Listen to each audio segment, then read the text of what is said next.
धीर्धयनम्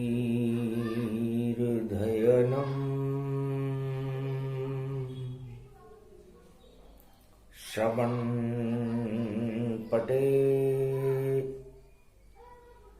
यतिवरा महावाक्य जनार्दन सच्चिदानंद त्वं शरणं ब्रजेश। यादवेन्द्रं दयादाता पुंडरीक्षा क्षीरसागरशयनं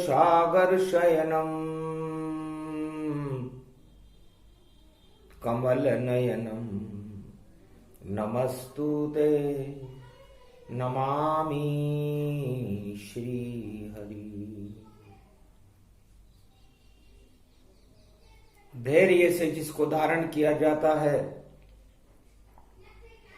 कर्णपटुओं से जिनका पान किया जाता है, ऐसे सच्चिदानंद भगवान श्री यादवेंद्र सरकार को मैं नित्य ही चिंतन करता हूं, नमन करता हूं। जिनको नमन करने से मंगलादि मंगल तो हो ही जाते हैं, साथ ही में बहुत बड़ा बल मिलता है मनुष्य। कोमलांगम शशिवृहद्यं चार चतुर्भुज स्वरूपम शांताकारं भगवान विष्णु सर्वत्र व्यापकम त्रिलोक भरण पोषणम लक्ष्मी चरण चापते नारद घंटा ध्वनि करे गरुड़ पंख विहारम शेष शय्या विराजते सदा क्षीर सागर शयनम भगवान विष्णु नमामयम्।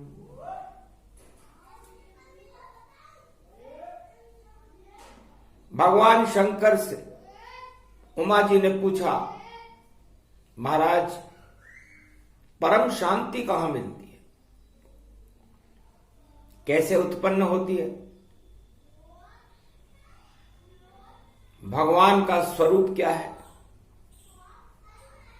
भगवान आत्मा में होते हैं, मूर्ति में होते हैं, मंदिर में होते हैं, ज्ञान में होते हैं, भक्ति में होते हैं, प्रकृति में होते हैं, आकाश में होते हैं, मृत्युलोक में होते हैं, पाताल में होते हैं, सूर्य में होते हैं, चंद्रमा में होते हैं, जर्रे जर्रे में होते हैं। कहाँ होते हैं? कहाँ शांति मिलती है?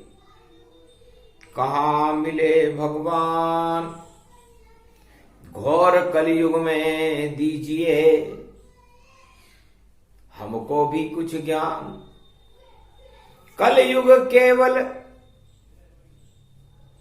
काम काम नहीं राम का काम, भोगों में सब फंसे हुए हैं कलयुग में इंसान।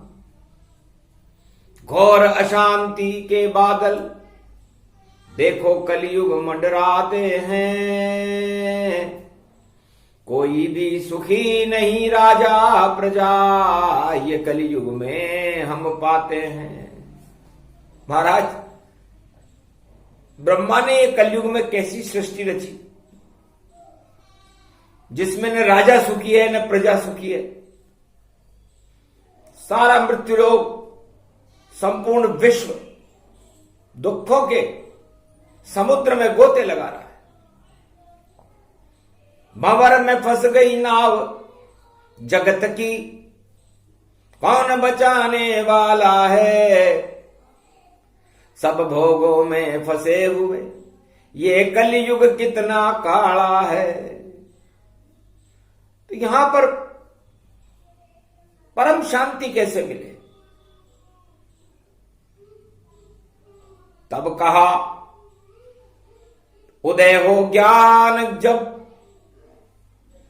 ज्ञान सूर्य प्रगटाता है, ये मकर सूर्य भी ज्ञान रूप और ज्ञान प्रकट कर जाता है।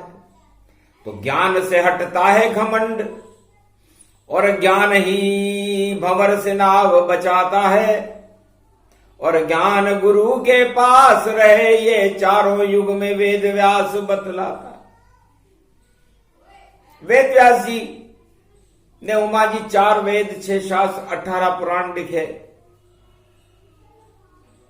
अपनी शांति के लिए भी लिखे होंगे, भगवान की प्रेरणा से लिखे हैं, तो मानवता का भी भला करते होंगे। तो मृत्युलोक कलयुग पड़े, कहां है वेद पुराण, कहां ज्ञान की ज्योति जल रही, और बोले शिव भगवान। अज्ञानता में सब फंसा हुआ जगत, और न वेद पुराण का अनुसंधान, नहीं गुरु कोई बतलाते हैं। और देखो वेद पुराण का ज्ञान जब तक जीवन में नहीं उतरे, भारत में ये वेद पुराण, तब तक भारत में छाया रहता देखो ये अज्ञान। अज्ञान हटाने चारों युग में विष्णु रूप प्रगटाते हैं। सतयुग में कच्छ बने, कहीं मच्छ बने, वराह बने, नरसिंह बने, और कहीं वामन रूप प्रगटाते हैं। त्रेता में वह राम बने, द्वापर में कृष्ण भगवान बने, कलयुग में कल की अवतार बने, वही ज्ञान फैलाते हैं।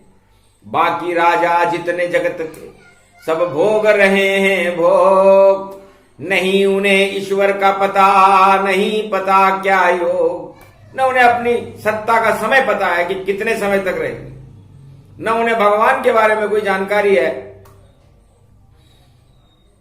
न वह अज्ञानता को हटा सकते हैं।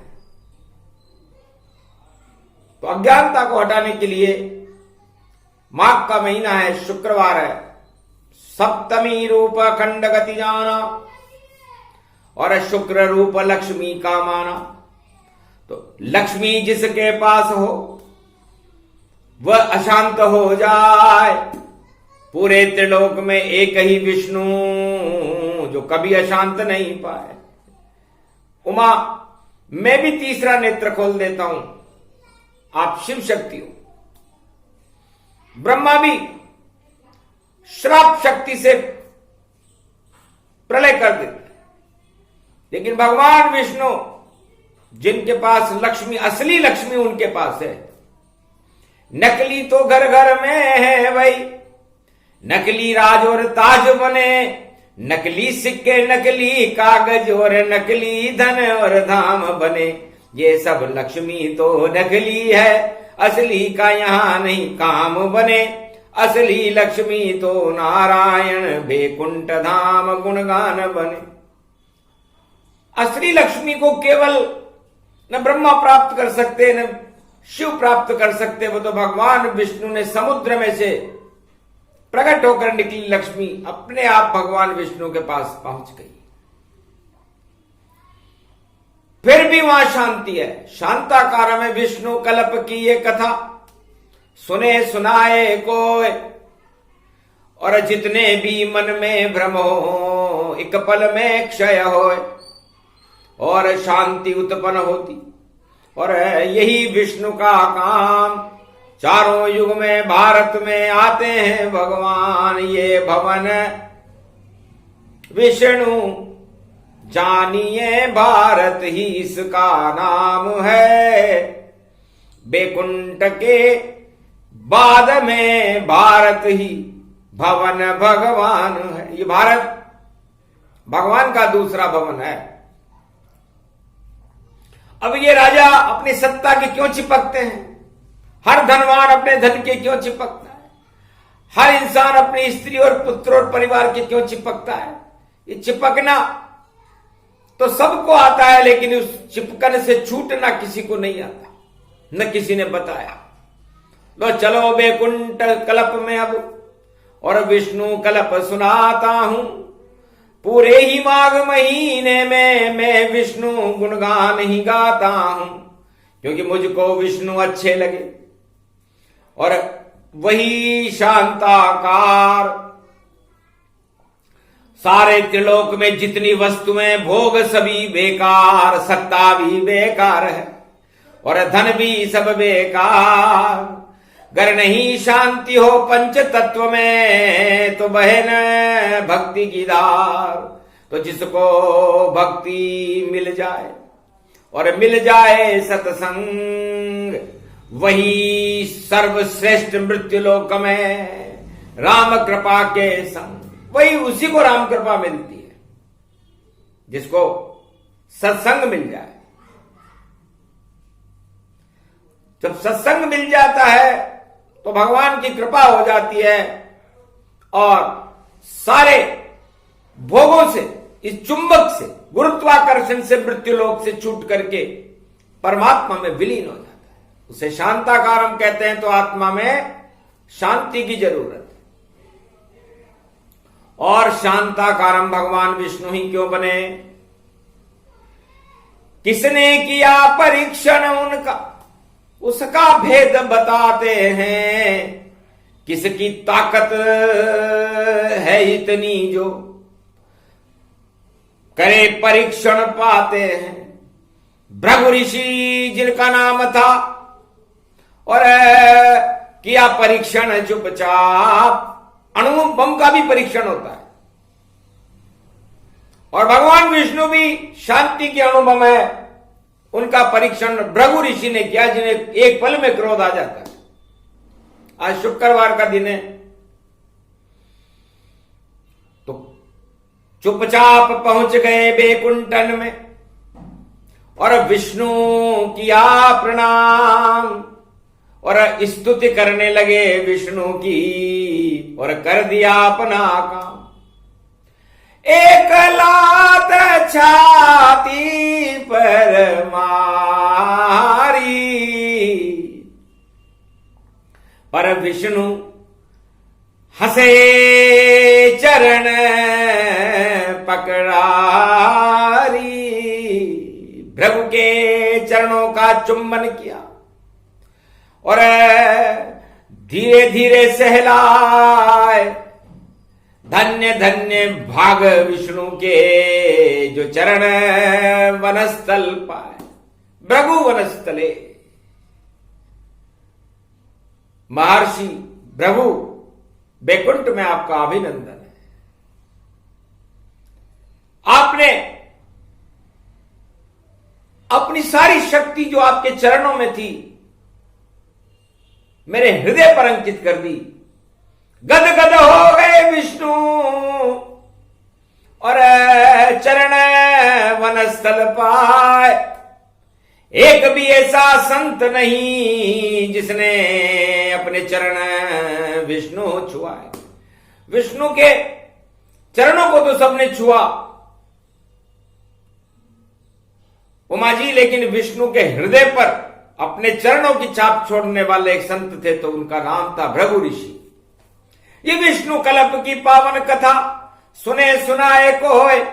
अरे क्या जगत में हो रहा ज्ञानता और महाभारत क्षण हो। महाभारत जैसे क्षण गुजर रहे हैं कलयुग में, विश्व में गौर शांति के नगारे बज रहे हैं।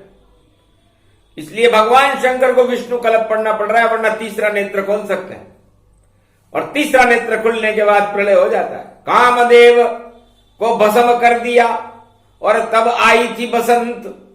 और माघ महीना विष्णु का है जिसका कभी न होता अंत।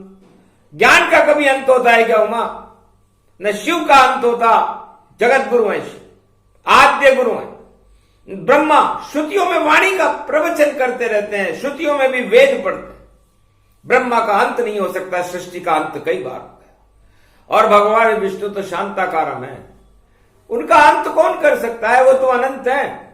तो अनंत ब्रह्म, अनंत चरित्र, अनंत कथा गुणगान। और पार्वती को सुना रहे हैं देखो शिव भगवान। चौंक गए भृगु ऋषि संताना,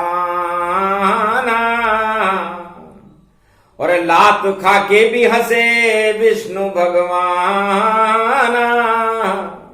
क्या विष्णु को घट गए जो भृगु ने मारी लात, क्षमा बड़न को चाहिए छोटन को उत्पात। इसलिए भारत का या विश्व का कोई भी राजा हो, उसे भगवान भृगु ऋषि से ये शिक्षा लेनी चाहिए और भगवान विष्णु की तरफ देखना चाहिए। बातें मत करो, भगवान विष्णु को देखो, जो भगवान शंकर अपनी 12 कला में दिखा रहे, कि विष्णु कला सबसे बड़ी और शांताकार वह होए, लात खा के भी भृगु ऋषि की और चरण पकड़ लिए। तो यदि किसी राजा के कलयुग में कोई लात मार दे तो उसी क्षण गिरफ्तार हो सकता है और फांसी पर चढ़ाया जा सकता है। लेकिन भगवान विष्णु ने नहीं दिया कोई दंड और चरण छू लिए ऋषि भृगु के, अरे हट गए मेरे पाखंड। जितना धक्का पाप का और लगे श्राप गति जो, ऋषिवर सारे हट गए दर्शन संतन हो। संत समागम हरि भजन जग में दुर्लभ दो, और बाकी सब बेकार हैं जो पापियों के भी हो। ये बाकी सारा संसार में जो वस्तु है, ये सत्ता है, ये राज ताज है, ये सुंदर स्त्री है, भोग है, भगवान है, भवन है, सब बेकार है।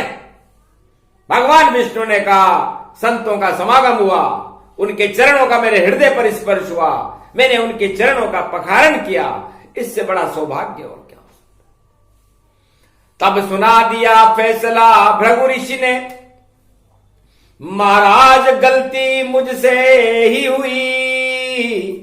मैंने सोचा था क्रोध आ जाए आपको तो ये पदवी आपकी नष्ट हुई, पर ठोकर खा कर संभल गए आप विष्णु भगवान। नहीं क्रोध कोई किया है मुझ पर, मुझे भी हो गया ज्ञान।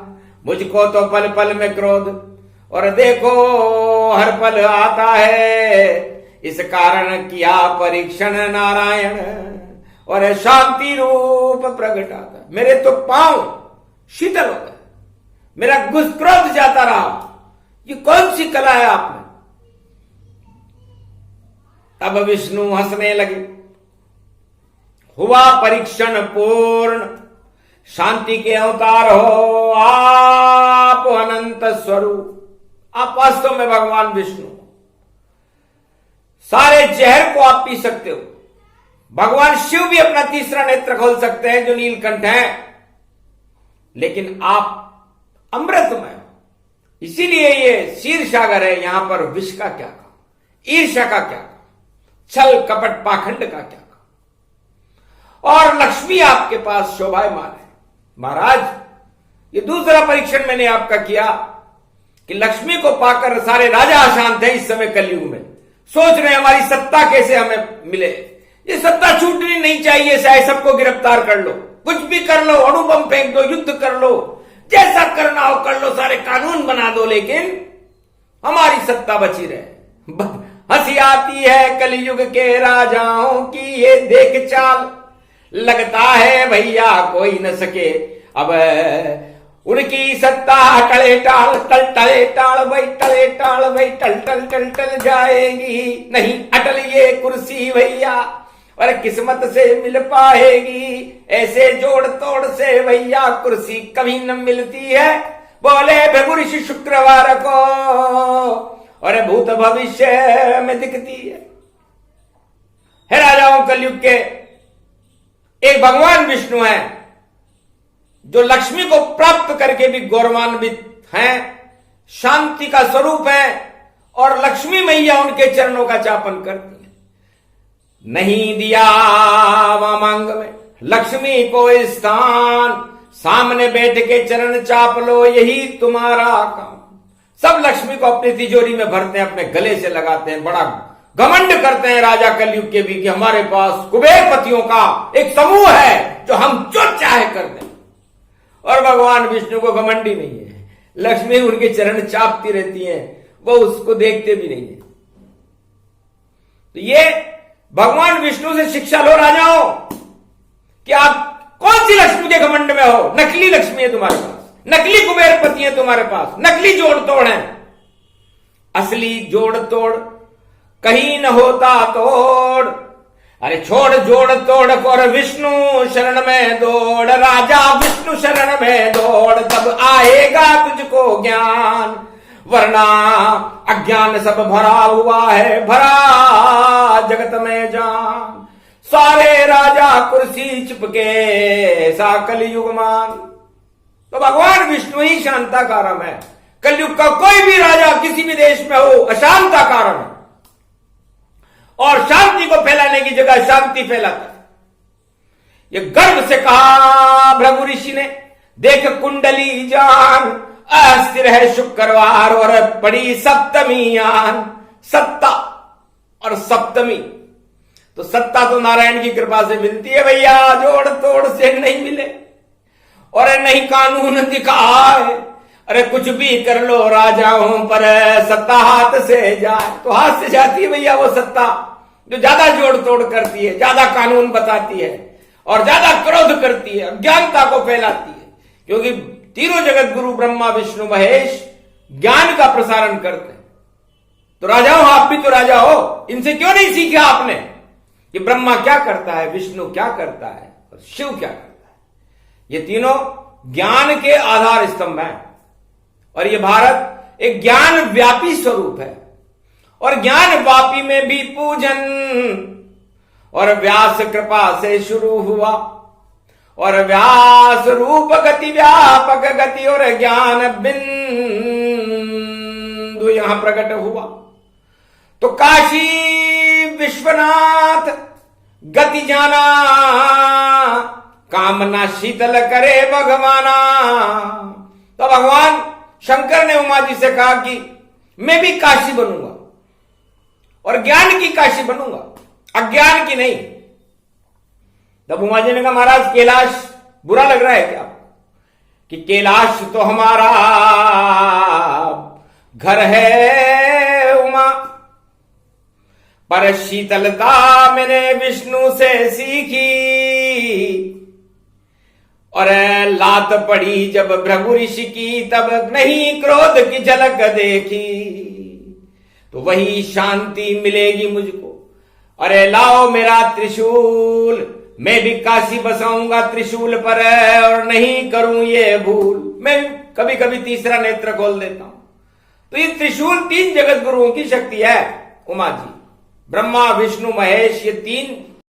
अभी इन तीनों गुरुओं के ज्ञान की त्रिशूल के ऊपर मैं काशी बसाता हूं, पृथ्वी पर नहीं बसाऊंगा। पृथ्वी में तो अज्ञान है, इसलिए पृथ्वी पर यदि कोई जाएगा तो अज्ञानता में फंस जाता है, चाहे वो राजा हो, प्रजा हो, कुबेर हो। तो ये गलती मैं नहीं करूं। और त्रिशूल पे काशी बसा है, का मतलब कामना, और शी से शीतलता है। तो मेरे अंदर भी वो शांति होनी चाहिए जो भगवान विष्णु है। और भगवान विष्णु का शैया तो देखिए, एक चिपकली भी किसी के कमरे में आ जाए या चूहा आ जाए तो उस राजा को सोने नहीं देंगे, और राजा के ब्लैक कमांडो आ जाएंगे और उस चूहे को मार मूर के भगा देंगे, चिपकली को हटा देंगे। कितना डरपोक है राजा कलयुग के, जो चिपकली मच्छर चूहे से डरते हैं और अपने आप को राजा बताकर हंसी कराते रहते हैं। देखो भगवान विष्णु जो सैया शेष महान, सांप की फूंकारों के ऊपर सोते हैं विष्णु भगवान। सांप फूंकारे मार रहा हो तो किसी को नींद आएगी क्या?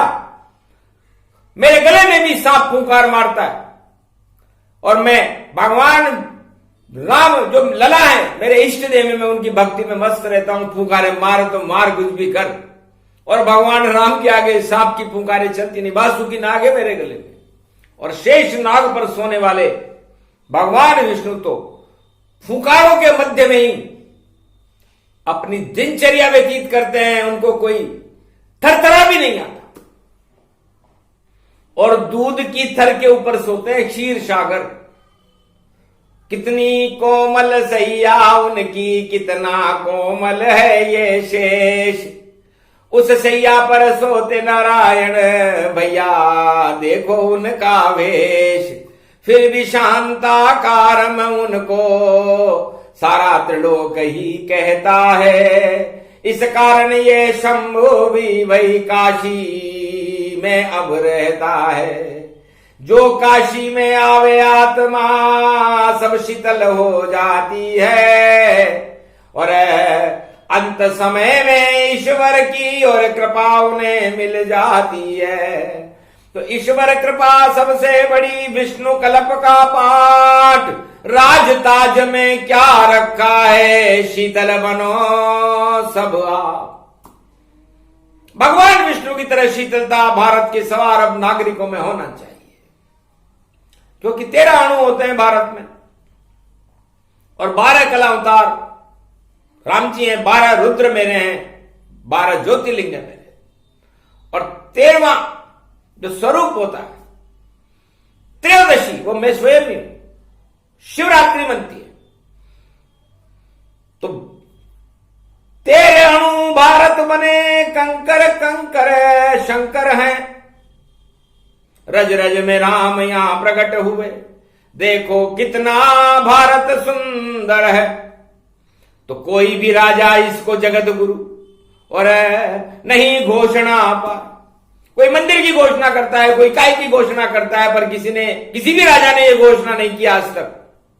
चारों युग गुजर गए, दशरथ को भी देख लिया हमने, वसुदेव को भी देख लिया, धृतराष्ट्र को भी देख लिया, हिरण्यकश्यप को भी देख लिया, बड़े बड़े राजाओं को देख लिया, और अंग्रेजों तक को देख लिया, प्रजातंत्र को देख लिया, मुगलों को देख लिया, लेकिन किसी ने यह नहीं कहा कि हम भारत को जगत गुरु बनाएंगे।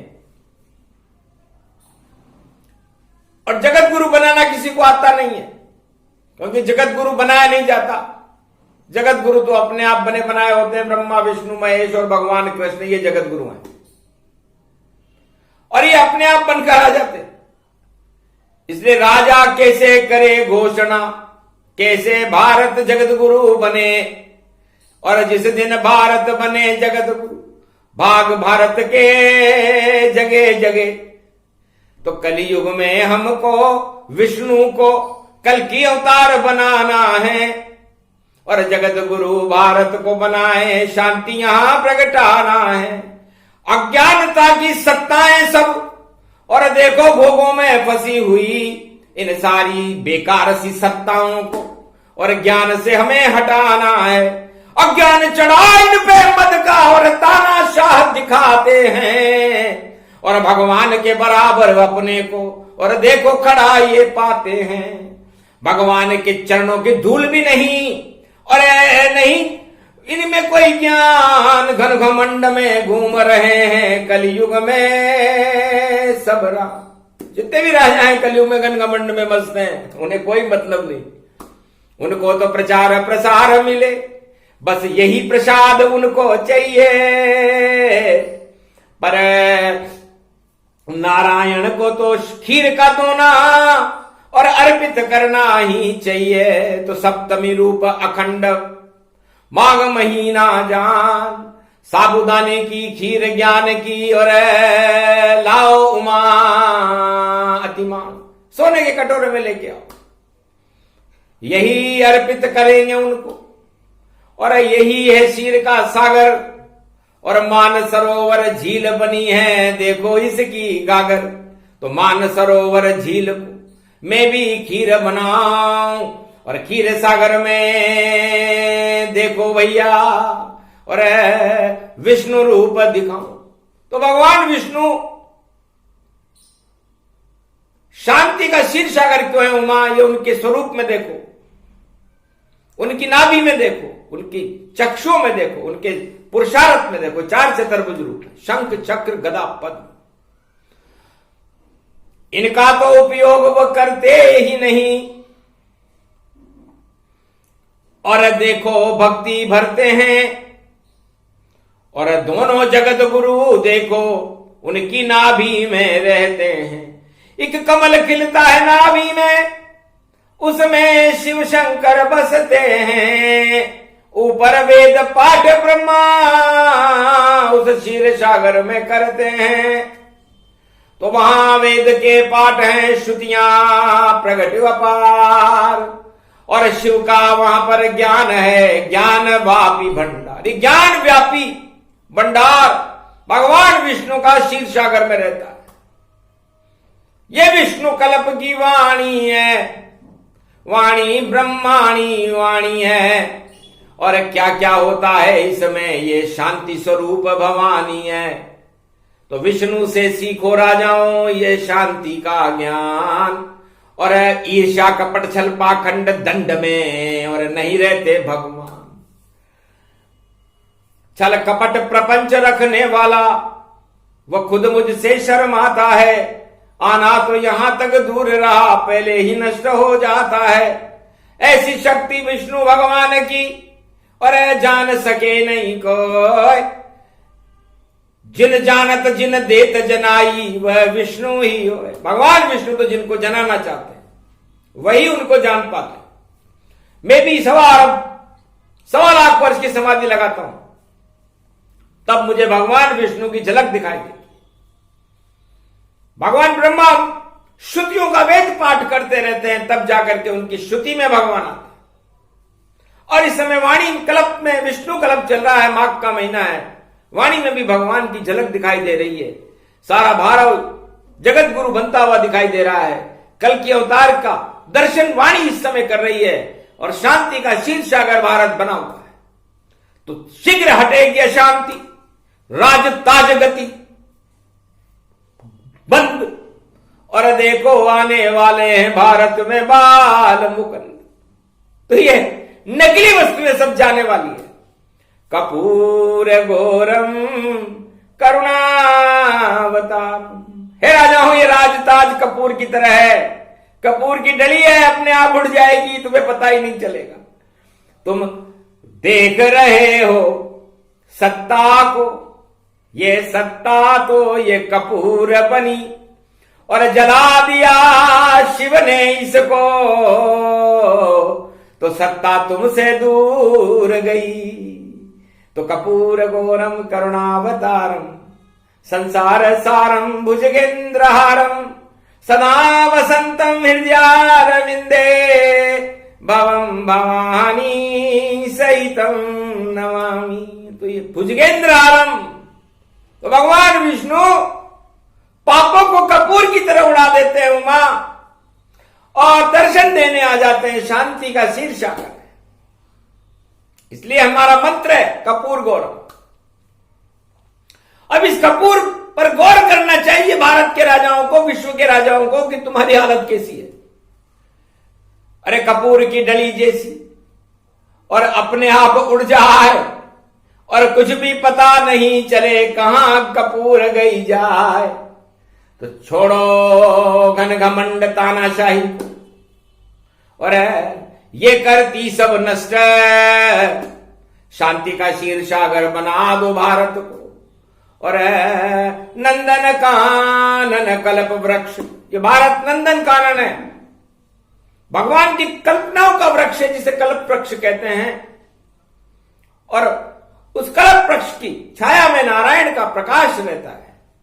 तो कल की भगवान कलयुग में पधारे और जगत गुरु भारत को बना दे, पाप जगत के सारे हटा दे, और मंगल भारत घर घर ला दे।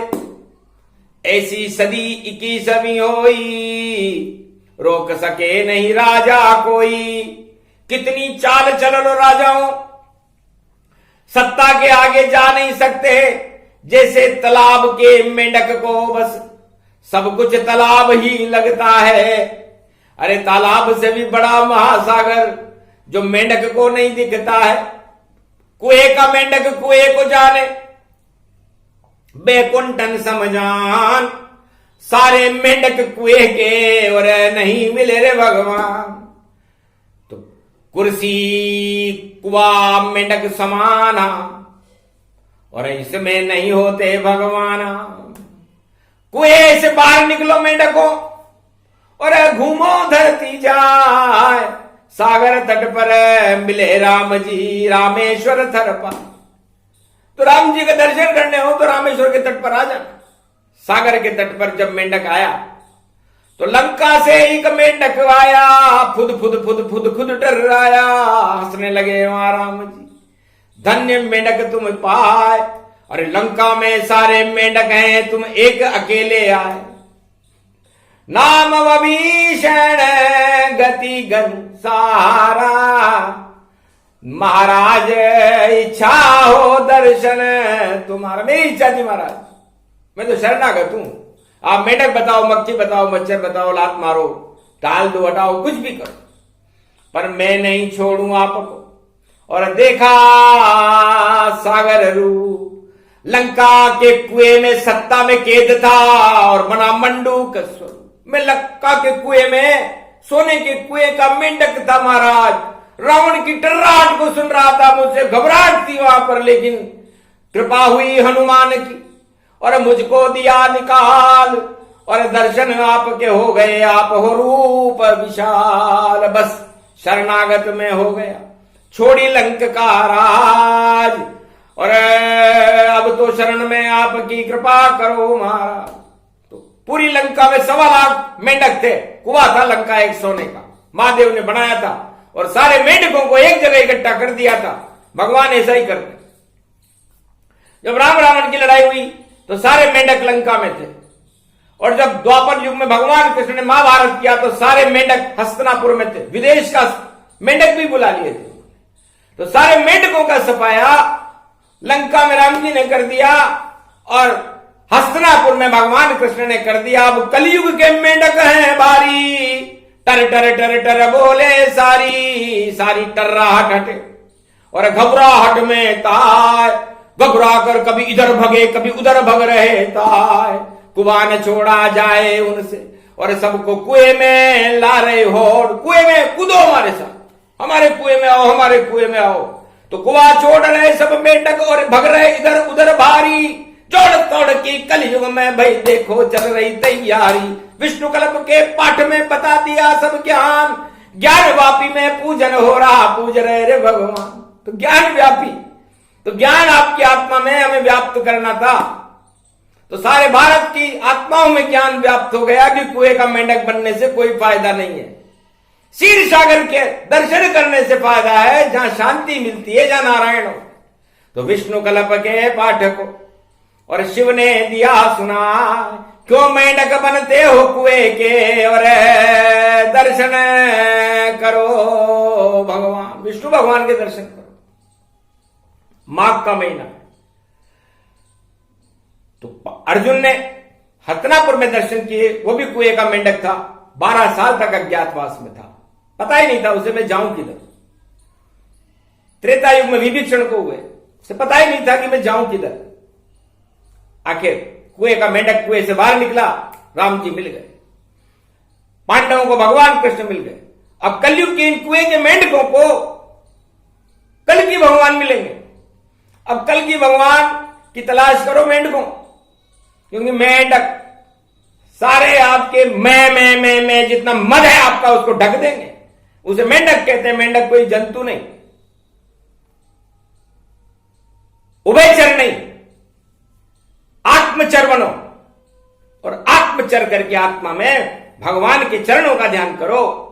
ये विष्णु कल्प का पाठ भगवान शंकर इसलिए कलयुग में सुना रहे हैं कि आप उभयचर हो रहे हो, इधर उधर टर्राते हो और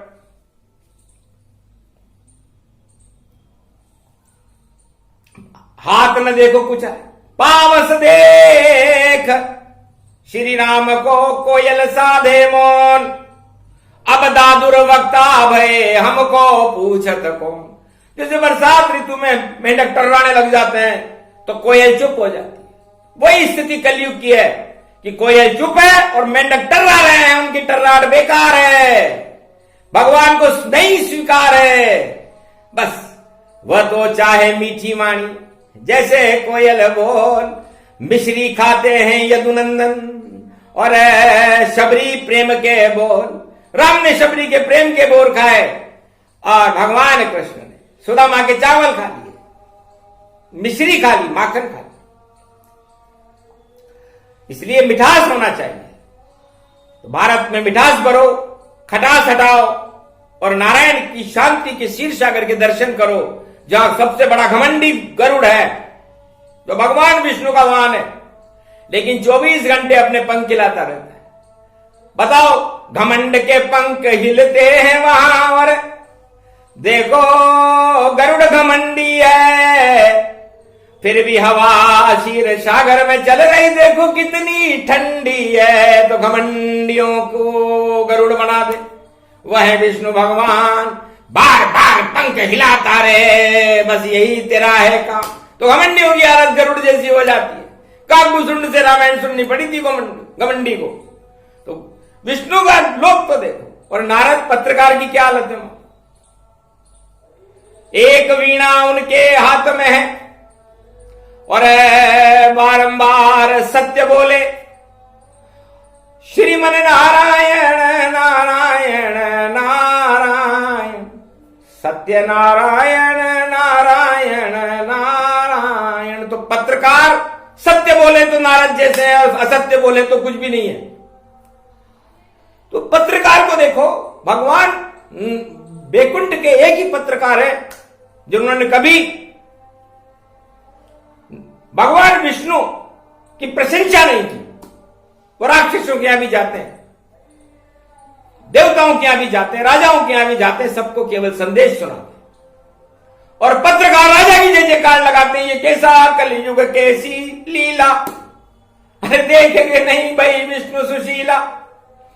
अरे शेष शैया में सारे ज्ञान को बता दिया रे भगवान, इस कारण वह क्षीर सागर है, नाम है बैकुंठ धाम। तो भारत को बैकुंठ बनाने अब कल की भगवान पधारे, विष्णु कल्प का पाठ सुना रहे, लगते हैं शिव कितने प्यारे। उमा समझ गई ज्ञान को और शिव ने दे दिया ज्ञान, सारा ज्ञान हट गया और ज्ञान व्यापी भारत को मान। पूरा भारत ज्ञान व्यापी हो गया और काशी में ही ज्ञान व्यापी है। ये देख लो, ये वही वाणी है, वही नक्षत्र, वही समय, वही योग गति जान, ज्ञान प्रसारण कर रहे काशी में शिव भगवान।